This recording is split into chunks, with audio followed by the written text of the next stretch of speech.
अस्सलाम वालेकुम friends, welcome back to Top Smarties. Drama serial Girhein. आखिरकार सदफ की रुखसती हो गई और राशिद बस छत पर खड़ा रोता ही रहा। निम्रा भी राशिद को रोते हुए देख लेती है। उसे बहुत गुस्सा आया। वो तो जल्दी से कमरे में आ गई। यहाँ कमरे में आई तो बहन की कॉल आ गई। ज़ारा रोते हुए निम्रा से बात करते हुए कहने लगी, आप मेरी बात का यकीन नहीं करती थी ना। जब से आपके घर से आई हूँ मेरी तबीयत बहुत ख़राब रहती है। मैं तो शायद मर ही जाऊंगी क्योंकि ममानी मुझे जिंदा नहीं छोड़ेंगी। लेकिन आपसे कहना चाहती हूँ, आप अपनी हिफाजत करना, आप अपनी आंखें कान खुले रखना।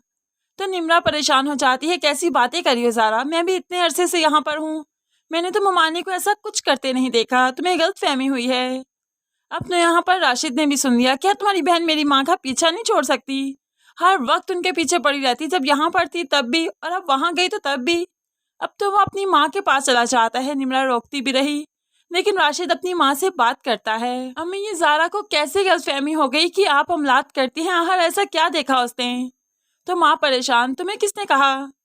तो यहाँ पर राशिद कहने लगा, दोनों बहनों को फ़ोन पर बात करते सुना। पता नहीं अब आपको निम्रा ने देखा या फिर ज़ारा ने, ये तो मुझे नहीं मालूम, लेकिन दोनों बहनें इसी बारे में बात कर रही थी।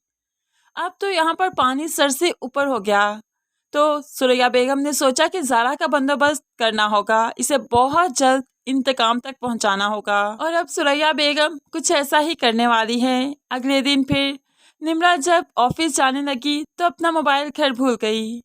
जब राशिद की आंख खुली तो निम्रा का मोबाइल देखा। अपनी माँ से बात करता है कि मैं ये मोबाइल देकर आता हूँ, हो सकता है उसे ज़रूरत हो। तो माँ परेशान कि अगर ये मोबाइल देने गया तो इसे मालूम पड़ जाएगा उसका ऑफिस कौन सा है। वजाहत के ऑफिस में जॉब करती है, इसलिए तो माँ लाख रोकने की कोशिश करती है। अरे कुछ नहीं होता, रहने दो, उसको क्या ज़रूरत पड़ेगी, जो ज़रूरत पड़ेगी वो ऑफिस के नंबर से फ़ोन कर लेगी ना। लेकिन राशिद भी बज़िद है, नहीं उसे मोबाइल देकर ही आऊँगा। इसीलिए तो वो मोबाइल देने चला जाता है। रास्ते में निम्रा की गाड़ी खराब देखी तो आगे बढ़कर उसे लिफ्ट देना चाहा, लेकिन उससे पहले वजाहत अपनी गाड़ी से उतरते हुए निम्रा के पास खड़ा हो गया, उसे कुछ बात करने लगा। और फिर निम्रा भी जल्दी से वजाहत के साथ उसकी गाड़ी में बैठ गई और दोनों ही यहाँ से जाने लगे। ये सीन राशिद के लिए बहुत ही अजीब था कि निम्रा वजाहत के साथ कैसे जा सकती है और वजाहत यहाँ पर क्यों आया। लेकिन खैर वो पीछा करता रहा। पीछा करते करते ऑफिस तक जा पहुँचा, जहाँ पर वजाहत और निम्रा दोनों एक ही गाड़ी से उतरे और फिर एक ही रास्ते पर चल पड़े। राशिद ये सब कुछ देखकर काफ़ी हैरान हुआ, बहुत चौंक रह गया कि निम्रा वजाहत के ऑफिस में जॉब करती है और आज तक मुझे बताया ही नहीं।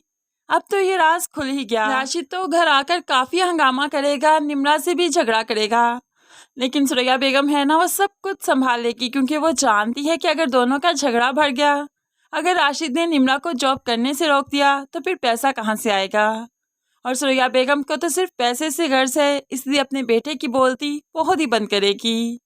दूसरी तरफ सदफ जो कि अपने रूम में बैठी थी, तो आज फिरोज ने अपने बारे में सब कुछ सदफ को बता दिया, अपने पास्ट के बारे में बता दिया। तो फिर डिमांड की कि सदफ भी उसे कुछ बताएगी, लेकिन सदफ तो बुत बनी बैठी है, बिल्कुल चुप खामोश, कुछ बता नहीं रही। तो ऐसे में फिरोज ने अब अंदाज़ा लगाया, क्या तुम इस शादी से खुश नहीं थी? क्या तुम्हारी ज़िंदगी में कोई और था? लेकिन सदफ फिर चुप बैठी रही।